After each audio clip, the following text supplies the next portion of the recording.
This is the proper order and organization when we are moving into the D block. As some of you all might know. Not many people. I'm a Jada Kids fan. So D starts in the third energy level. That means that technically the third energy level can hold more than 8, right? I've been telling you octet, octet, octet. But if the third energy level can hold S, P, and D orbitals, then the third energy level and beyond actually can hold more than 8. But how many valence electrons are associated with scandium? 8? 2. 2. Oh, why is it 2 or S2? Valence means electrons in the highest energy level. Therefore, the 4s electrons are in a higher principal energy level than all of the third energy level electrons. Even though these electrons are being filled in as we increase in atomic number, that does not dictate electron arrangement and configuration. So, with that being said, clearly, at this point, we should be able to then, let's look at iron. Should be 1s2, 2s2, 2p6, 3s2, 3p6, 4s2, 3d, 6. Iron, we all know and love, and it's the reason that we're able to breathe.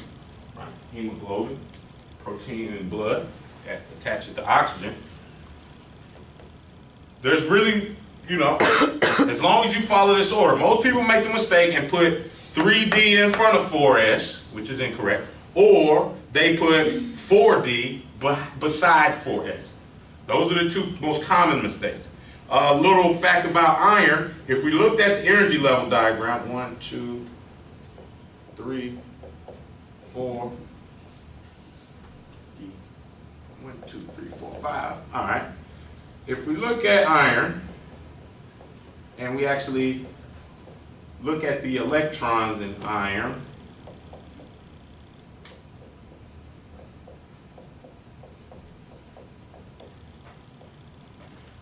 we see that we have 4 of these electrons that are unpaired, if you will, within the electron configuration. And I guess I should label these so that you see. This is 1s, this is 2s, this is 2p, 3s, 3p, 4s, 3d. Those 4 unpaired electrons is actually the reason why iron is magnetic, right? You've put a magnet up to certain metals and there's no attraction, right? You put a magnet up to your refrigerator, there is attraction.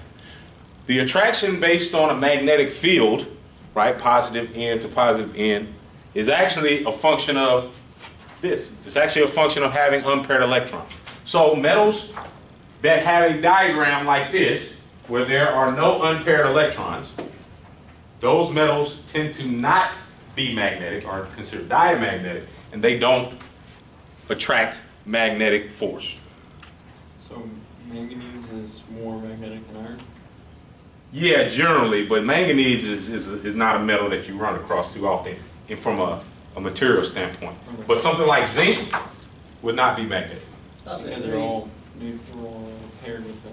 They're all paired up, right. Wasn't it iron, nickel, and cobalt are the 3 metals that are magnetic? I didn't realize that manganese was. Manganese, if it has any unpaired electrons, it will be. How magnetic is a function of how many.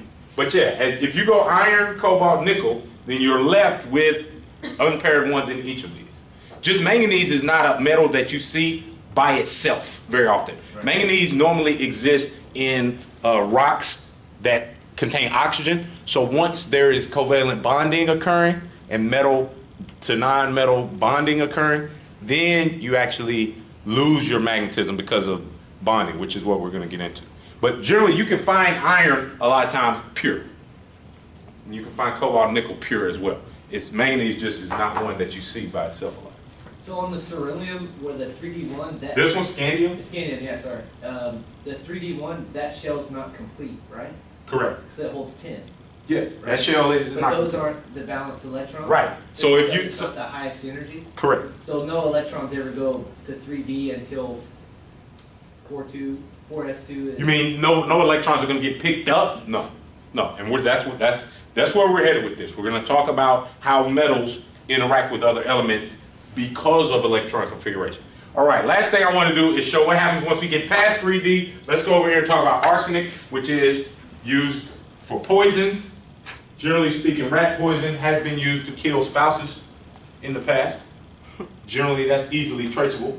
So if you put the rat poison in your significant other's coffee in the morning, they usually cannot taste it, and it will cause brain damage. Severe brain damage. It will stop you from breathing, and you will no longer be with us. So, arsenic, electron configuration, 1s2, 2s2, 2p6, 3s2, 3p6, 4s2, 3d10. We have to fill all of these, and now we are back to 4p. Again, the s and the p orbitals are dictated by these numbers on the side of your periodic table. P3? So it's going to be 4p3, correct.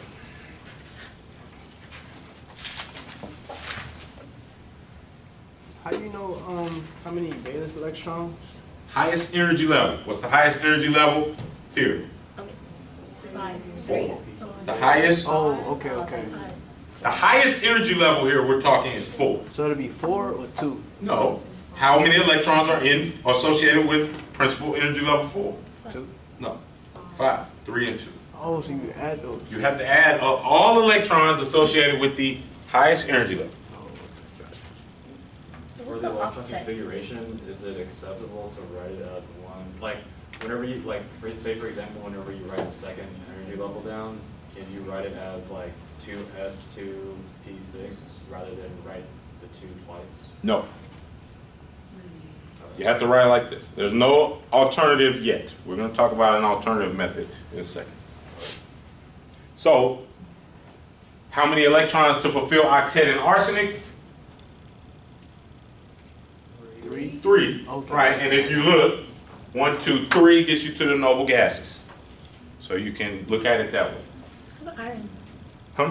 For iron. So iron, metals generally, if I was to ask the question the way transition metals particularly, if I was to ask the question the way I asked it on the quiz, then you would actually have to say 6, right? Because you'd have to get the 6 In 4. but you'd have to get the 6 in 4. But there's a reason why, and I'm going to talk about that in a second, why the transition metals, generally I won't be asking you how many to fulfill octet for your transition metals. And we're going to talk about that. Has to do with how metals interact with other elements bonding. Okay, are we clear here? Now, what happens when you go to 5? S? No, let's go to yttrium. Entry. Where's yttrium? Yttrium. Yttrium is a metal. It's actually used in jewelry a little bit, if I remember correctly. Along with zirconium, both of them, right? Cubic zirconium. Fake diamonds. Yttrium is also used there. We'd have to look that up. Nobody did yttrium for the thing on the iPads? No. I'll double check that. But let's look at yttrium. I don't think it went up that high. Hmm? I don't think it went up that high. No, yeah, it did. It did? On the one where the Gray's periodic table, it did all the elements. Oh, yeah, that one. I don't think you have to add protons and that. Oh, no. The Gray's periodic table tells you kind of what it's used for. 4s2, I have an iPad. I'm going to look at it. 3d10, 4p6. Now we're on the 5th energy level, 5s2, 4d1. The D's increase by 1 the same way that S's and P's do, except they're 1 behind, 1 energy level behind. So this is 3D, this is 4D, and you won't have to worry about us going past barium in this course. General Chemistry 1, you may go past barium and look into the F, right? We talked about the F orbitals. That's the lanthanides and actinides down here. That's what happens after you pass barium. You won't be asked about any electron configuration past barium. So what happens after 4D? or well, we can look in 4D. Silver, our good friend silver that we use for jewelry. You know, at one point people thought silver had some health benefits. So they were actually taking aqueous silver dissolved in liquids and drinking it.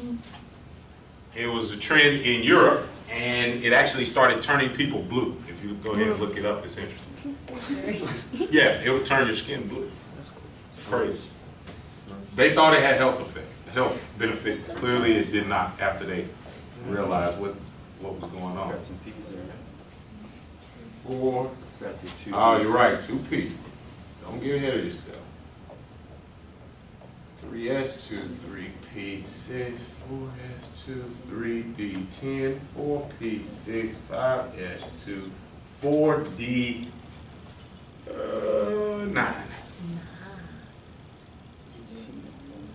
And then once you get past that, we can look at iodine.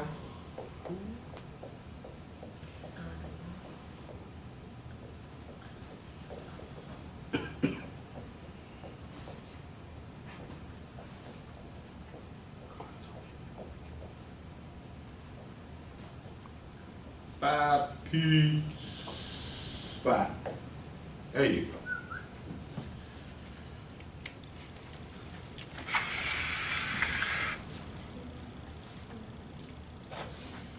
Again, anybody who's got some level of deductive reasoning can realize that this is all a pattern, right? We're never changing the order. All we're doing is we either have more or less electrons, but they fill in the same order every single time.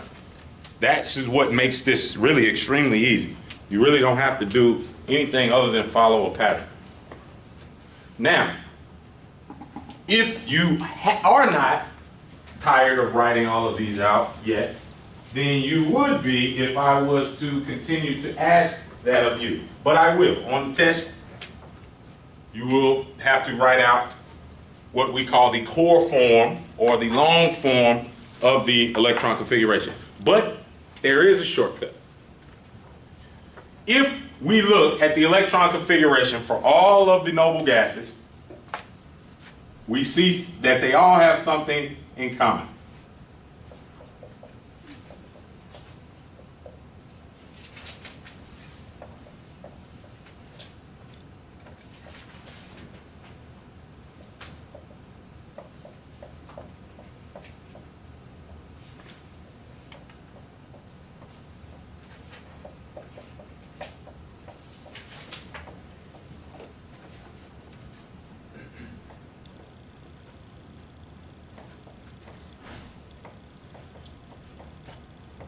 And what do all of these have in common?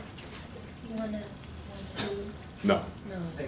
That is true. They all have at least 2 electrons in the 1s2 orbital. They go up like 2. No. They're all on the- They have similar bases. Well, no, all of the elements in between each of these would still have 1s2, 2s2. They're on the right. They're on the right. Okay, they all have, they're on the right, but what does that mean for the electron configuration? They have no balance, right? They have no That's valence. Complete. Complete shell. They have a full valence shell as it pertains to octet. Yeah. All of them have 8 in their valence shell, except for helium. Remember, the one shell, the first principal energy level, can only have 2. But still, it's full. We have 8 here, 2 plus 6. We have 8 here, 2 plus 6. We have 8 here, 2 plus 6. And if we kept going, that would be the case for all of the noble gases.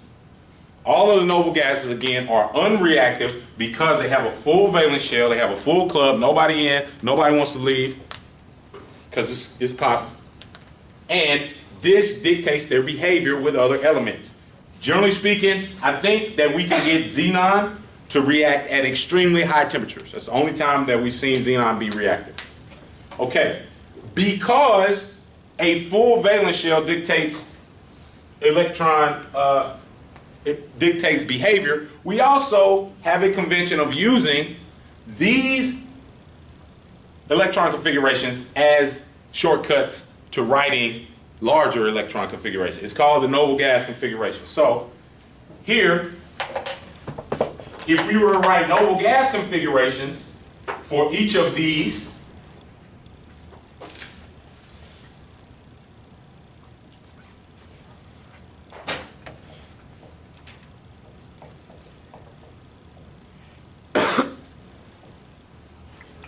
we start with the noble gas, we put it in brackets. That noble gas symbol in the brackets replaces all of those numbers and letters that I wrote before, right? Because they, like you all said, they are going to be the same each time. So for iron, argon, 4s2, 3d6. For arsenic, same thing. Argon is our noble gas configuration. 4s2, 3d10, 4p3. Why you put argon for all of them? Because what I have bracketed, if you looked at the electron configure for what I have bracketed, that will land you on argon every single time. That is argon's electron configuration. Oh, okay. All I'm doing is replacing all of this with the symbol. Saving me some time, effectively. Yttrium, Okay. krypton, super. Kr, 5s2, 4d1. You cannot use any other element other than noble gases. Normally the mistake I see is somebody will get the electron configuration for fluorine and then they'll write oxygen in brackets and then put 2p6. That's wrong. You can only use the noble gas electron configuration. Another thing that you can't do that some people might do is, let's look at iodine. Iodine, the noble gas configuration for iodine involves krypton. We know that because of 4p6 all the way down. So the proper is 5s2, 4d10, 5p5. Although iodine is extremely close to xenon as a noble gas, you cannot write the electron configuration for any, you can't write the noble gas configuration for anything for a noble gas that's after or larger than the atom that you're working with. You can't use xenon and say, oh, it's xenon, that will save me having to write all this. No. You have to use something before it. So, you gotta go backwards. Bromine is argon, chlorine, so on and so forth. Now, is there any questions about noble gas configuration? I have some, there's some practice as it pertains to that up online. Those of y'all who did get the sheet, the POGO on the way out last week, I still have some paper copies of it I can hand to people that didn't get it. It's also already been posted in the worksheet section of your, of atomic and electronic stuff. I would make sure I took a look at that. That's just more practice for this. But now, I would like to move on to why some of this is important and what its implications are in the case of bonding and interaction. So, we should remember from a definition standpoint that a cation is going to carry what type of charge? It's going to carry a positive charge. Particle of some sort, right? And that particle could be an atom, it could be a molecule as well. And an anion is negative, and that is a negatively charged particle. Okay. If we treat, and we've talked about these noble gases as if they are that important, which in their mind they feel they are, and in the rest of the periodic table mind, all of the other elements that are not noble gases strive to be like noble gases, that will actually dictate our behavior of all the other elements. So, if we looked at, let's say our friend sodium, and we would say that sodium by definition, is what type of element? Remember, the left side of the periodic table are metals. The middle, the metals happen from the left side of the periodic table all the way through the middle until we get to the stair step. Then we have metalloids, and everything to the right of that are considered nonmetals. So sodium is a metal. And by definition and by behavior, metals like to lose electrons. And if an atom or a particle loses electrons, that means it will become what type of charged particle if it loses electrons? It should be a cation. So, sodium, we know is a metal. We know sodium in the ground state wants to lose electrons because it's a metal, right? It likes to give away electrons. Kind of like a friend who has too much money and buys everyone food and drinks. Cation, because once you lose an electron, the protons and the electrons do not balance out each other, and we end up with a positive charge because we have more protons than electrons. But how many electrons does sodium want to lose is a function of where sodium is in the periodic table. It's also a function of sodium's electron configuration. So if we write sodium's electron configuration long way, if we write noble gas configuration of sodium, this is where that whole question, and this is why I asked that question on the quiz, to get you to thinking about how many electrons would it take for sodium to fulfill octet. The fulfillment of octet gets you to a noble gas. You getting to a noble gas makes you feel good, makes you feel noble, right? It's kind of like you finally got that pair of sneakers, or that girl, right? Or a pair of sneakers that all the cool kids have. Or you finally got these weird jogging pants that everybody's wearing now. Now all of a sudden you're cool. Or you got a car and you can actually go somewhere. All right.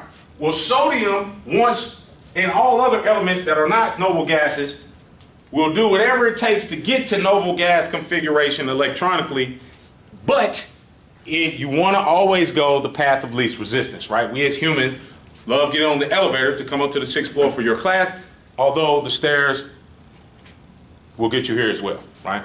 You just don't want to be breathing all hard when you come out there.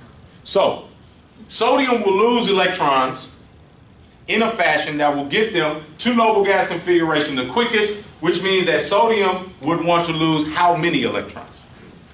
1. That 1 electron that it wants to lose is this one. Because once sodium loses that 1 electron, we know that it turns into sodium ion, which should have a what? It should have a positive charge to the top right. Remember, that's how we denote cations and anions. And once sodium has this positive charge, if we looked at the noble gas configuration, if we looked at the electron configuration, once it has lost this electron, it looks like that. Which also means that the noble gas configuration for sodium cation is just neon. So now sodium electronically, right, or on the outside, right, your new outfit, on the outside sodium electronically looks like neon, and it's happy. It's happy because the now valence shell is full. It's complete, octet. There's 8 in the valence shell now. And the valence shell, again, is the energy level that houses, the highest energy level that houses electrons. So sodium, along with every element in the first column, wants to lose 1 electron, and if it loses that 1 electron, it will have noble gas configuration, and you can prove that to yourself via practice. Losing of 1 ends up noble gas. That's why you will only pretty much ever see sodium in nature as either sodium metal in the ground state, which is highly reactive because of this. Or you'll see sodium ion, which we know is a part of our table salt as a compound. But you will not see anything else. You won't see Na negative or Na2 plus because of the octet rule. Energy minimums. It really comes down to energy minimums. So if we looked at calcium, right, our dear friend calcium, we get that from intake of vitamins. We also get it from milk. It helps with strengthening our bones because it is one of the metals in our bones that helps keep them from being brittle. Calcium, 1s2, 2s2, 2p6, 3s2, 3p6, 4s2. Argon, 4s2, is a metal. It wants to be a cation. And the path of least resistance, or the quickest way to get the noble gas configuration, is to lose 2 electrons. The 2 4s electrons need to go. Once it loses those 2, we end up with Ca2 plus. Remember, the charge goes after the number when we're talking about ions. Ca2 plus's electron configuration, 1s2, 2s2, 2p6, 3s2, 3p6, and it's argon. Calcium is now happy. Octet fulfilled, it has lost electrons, it has become a cation by giving of electrons. So that means that all of the metals in group 2 or column 2 will all lose 2. And that's the only 2 states, or the only 2 kind of versions of calcium. Ground state calcium and calcium 2 plus. What we get in beverages and drinks and Gatorade and milk is going to be calcium 2 plus actually, because calcium metal would not necessarily be soluble in water. So it also has to do with solubility. Most of the metals, whenever you look on the bottle, it says potassium, calcium, sodium, magnesium in your Gatorades. That's going to actually be the ionic form. It's going to be the cation, not the metal. Now, iron, which if you do General Chemistry 1 here, we actually do a experiment to extract iron from cereal. The iron that is in cereal is actually the actual metal. So when you're chewing up your cornflakes, you're actually eating very fine metal particles, iron particles. Your body turns it into the ion based on your stomach acid. It actually corrodes it. So all of group 1 wants to lose 1 electron, all of group 2 wants to lose 2 electrons. Therefore, if you were to be asked, you know, what is the most common ionic form of potassium, you're going to do K plus 1, lithium, lithium plus 1, and on down, rubidium, cesium, plus 1, plus 1. Because all of these are going to lose the 1 electron in the valence shell to drop back down to noble gas configuration. And as well with the group 2, you're going to see magnesium 2 plus, strontium 2 plus, and what else is over there? Beryllium is not one that beryllium is just not a common one. And calcium barium and barium.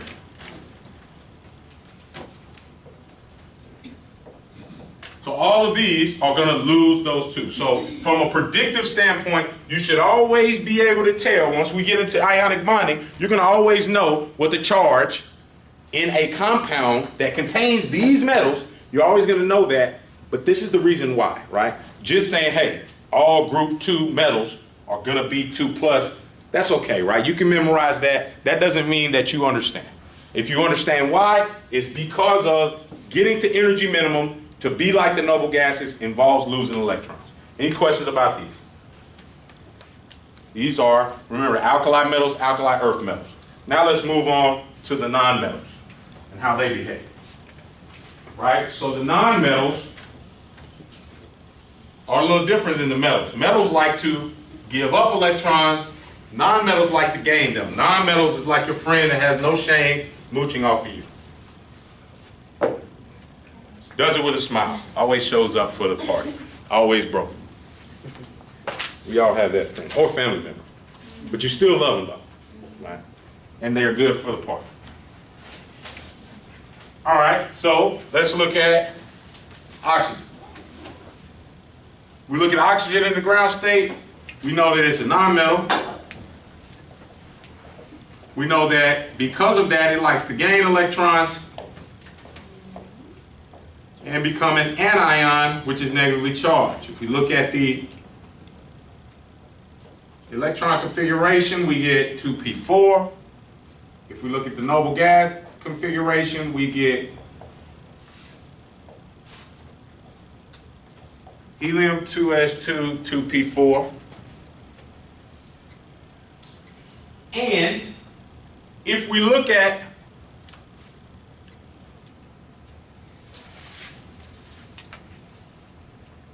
the path of least resistance for us to achieve octet, then oxygen would want to lose or gain electrons.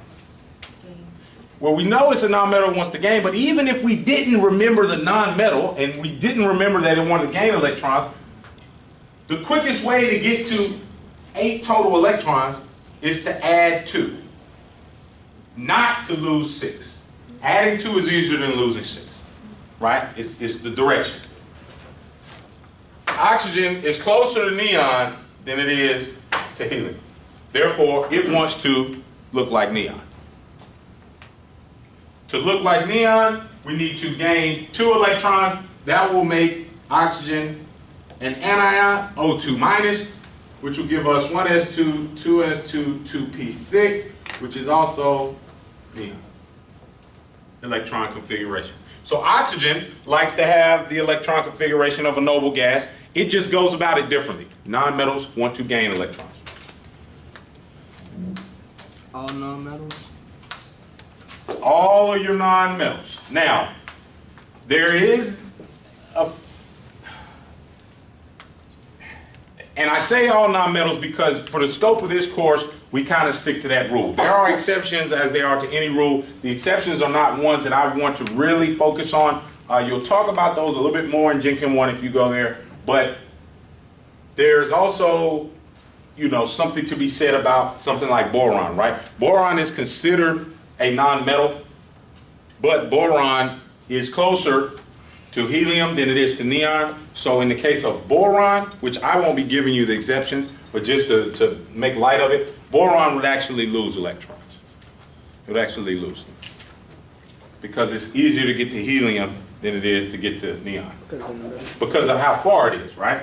Now, aluminum is a metal, and aluminum is going to lose electrons. Remember, this line, it determines the difference between the metalloids, nonmetals, and metals. But generally, I'm not going to ask you about ones that are the finicky ones. I'm going to ask you ones that are kind of easy to understand. Okay, let's look at bromine. Bromine. If you look at bromine, we got the same thing, nonmetal, gains electrons, anion. If we look at the electron configuration,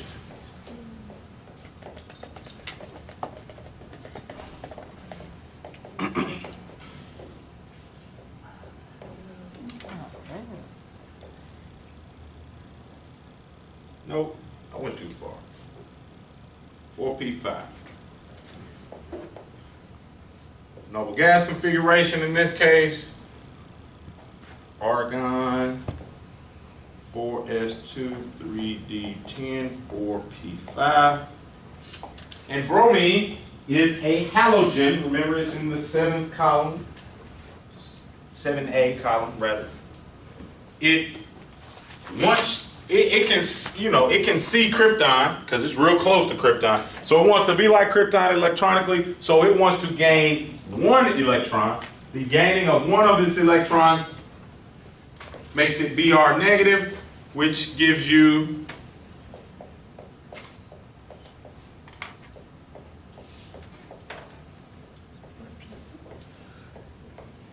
and 4p6, which gives you electron configuration of krypton, and it is happy.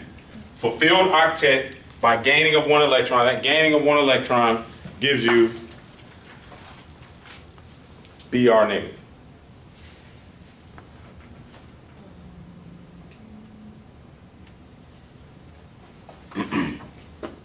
So, all of your elements in group 16 or group 6A are going to gain 2.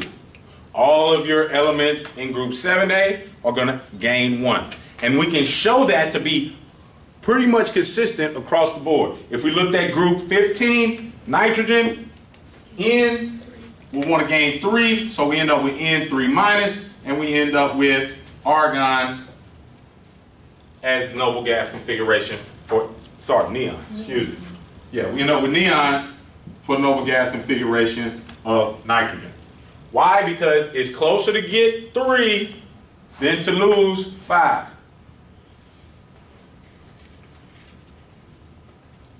Okay, now our friend carbon. Carbon is pretty much the basis of almost all cellular stuff, protein, sugars.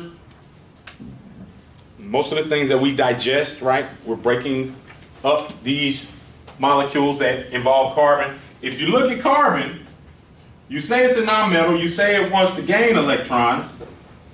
1s2, 2s2, 2p2.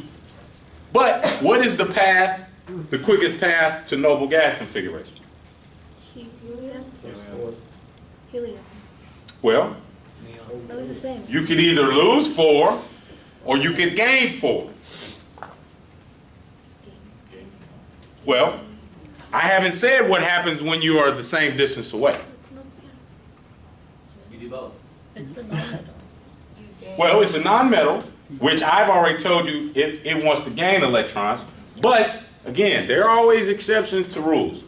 Group 4A or 14, particularly carbon and silicon, do not like to do either, really. They don't like to do either. And that the reason has to do with it being right in the middle. Carbon doesn't like to lose or gain electrons. Carbon is actually the friend who likes to share.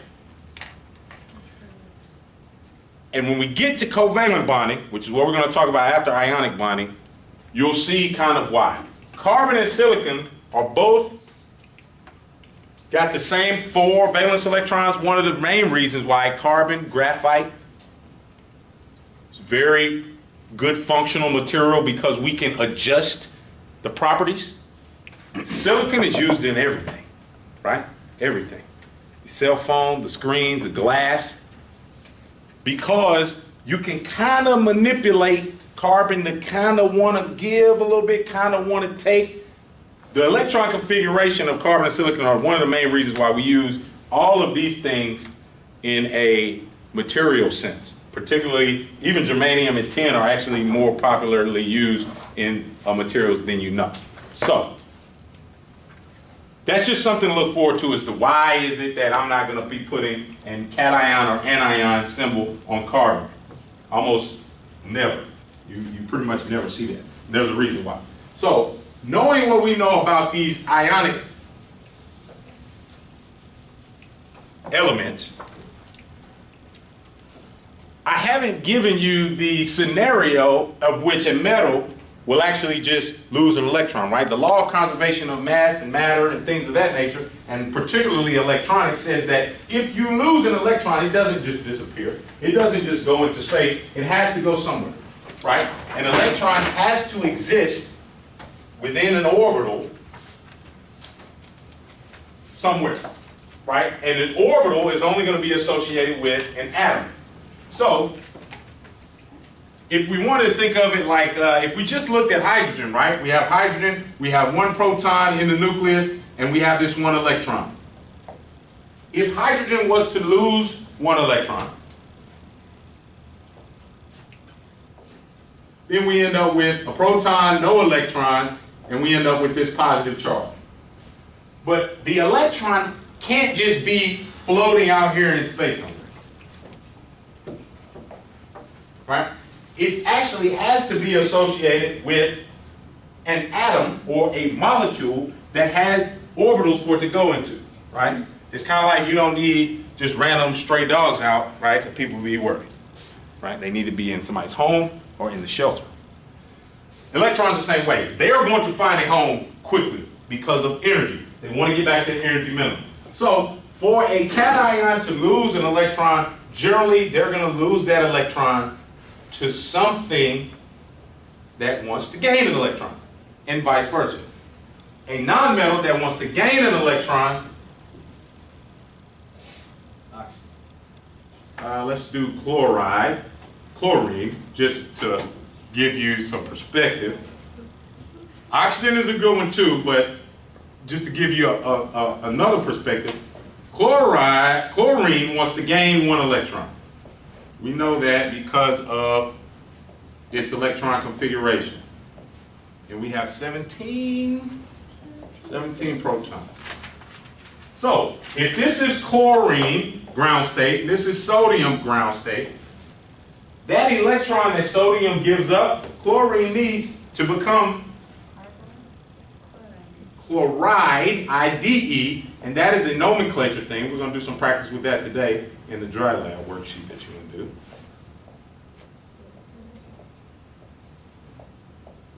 Now we have 17 protons, one extra electron. We have a negatively charged Cl minus in A plus, and I'm going to use sodium, so let me up this up to sodium for you real quick.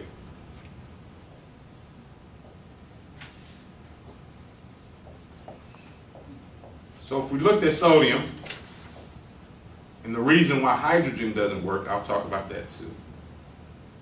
Now with sodium, we end up with noble gas configuration, positive charge, and we end up with Na plus and Cl minus.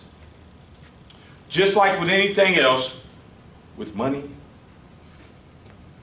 with anything else, these interactions between elements that form ions, whether they be cations or anions, this electron ended up down here.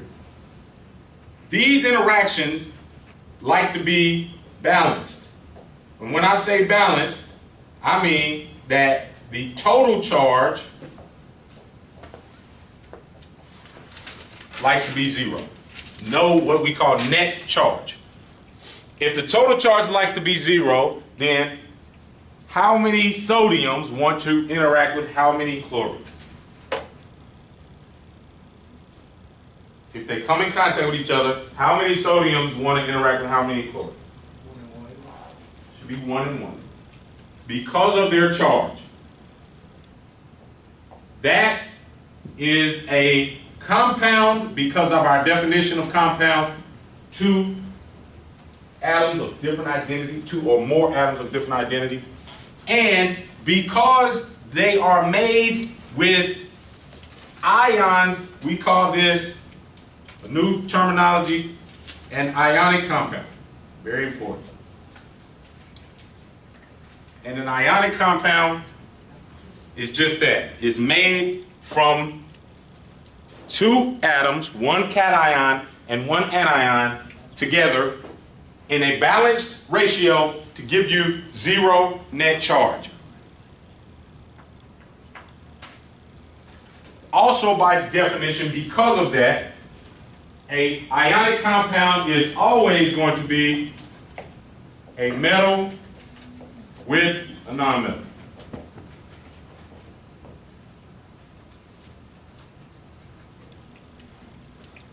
Kind of the same way that we say opposites attract, right? In life, we say that opposites attract, but usually their relationships or friendships are very volatile.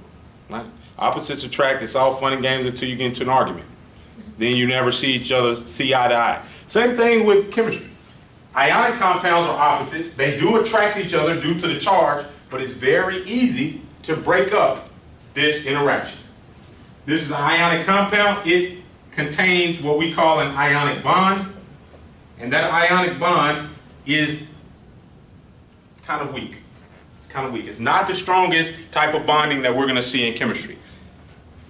How do we know that? Well, We know that from a practical standpoint. When you put your sodium chloride, which is table salt, and you pour it in your water before you start to cook something, the solid crystals dissolve. The dissolution of the solid crystals is actually the breaking of this ionic bond to create these ions in solution. When it is in solid form, we have an ionic salt, which is a network of sodiums and chlorides all mixed in. So there's a good video, really quickly, that I like to show that shows what's happening. So we know it's an ionic compound. And this is a very good video that kind of shows what's happening. So there is a water molecule, and they're showing this in a space filling diagram, but here is what one little crystal of salt looks like. The big and the little, right? The chloride, and the sodium ion. Notice that the crystal is not just 1 and 1, but the ratio within the crystal, if we counted all of them up, there would be 1 to 1. So a lot of people can't translate this chemical formula, ionic compound chemical formula, into the real thing because they say, oh, well, it should only be 1 of each. That's not the case when we see this in the solid form. We see just one little, right? One little salt crystal has millions of atoms in it, right? Because they're so small. So the interaction that they have with each other is strong, right? Right? The crystals don't go anywhere, right? Unless there's some moisture or some water that gets into a salt holder, salt will be there forever. It's not going anywhere. They're happy, opposites attract. Until you interact with them, they're not going to do anything. Once you dump it in water, this is what happens. Water, because of its polarity, and we'll get to this, but water is polar. And it's polar because of covalent bonding, which is what we'll get to. But water has the ability to interrupt the positive and negative attraction of salt. And what it does, it shows up, and it's like, hey, what's up? You know, Mr. Water as it pertains to ionic compounds is like Mr. Steal Your Girl. Water shows up, she gone.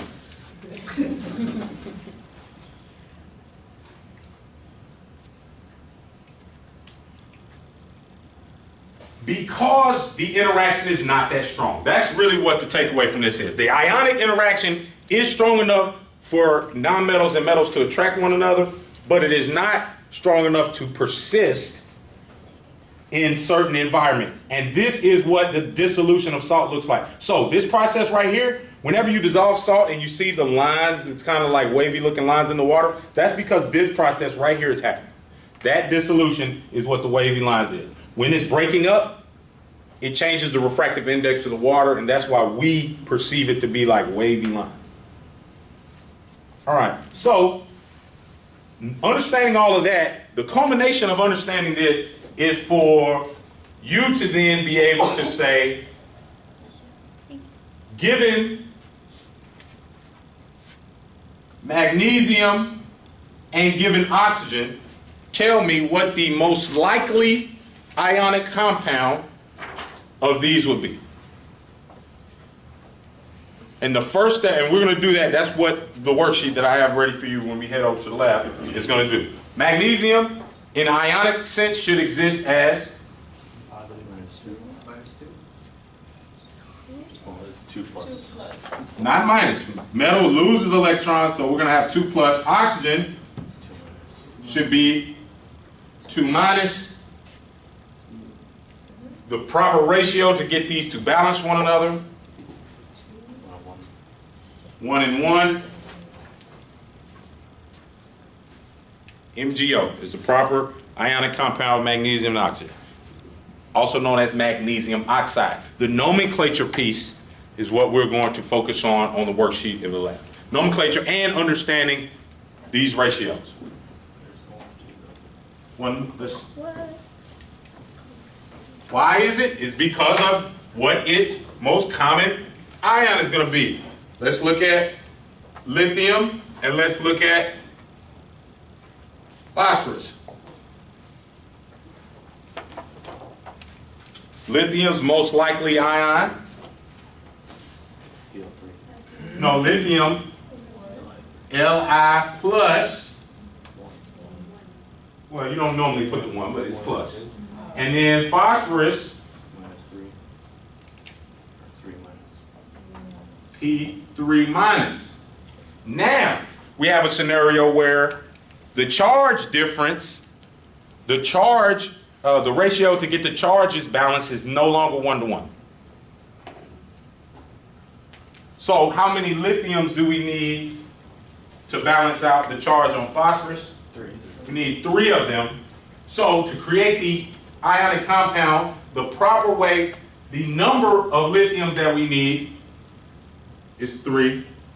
And we represent that number as a subscript Li subscript 3 P, phosphide, lithium phosphide.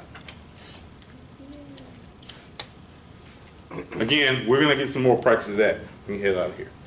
But you have to be able to know what is the common ion. You then have to be able to know how to develop the ratio to create the compound, and then you have to know how to name this compound, and you'd have to also go backwards. Given the name, can you give me the proper formula? So if I told you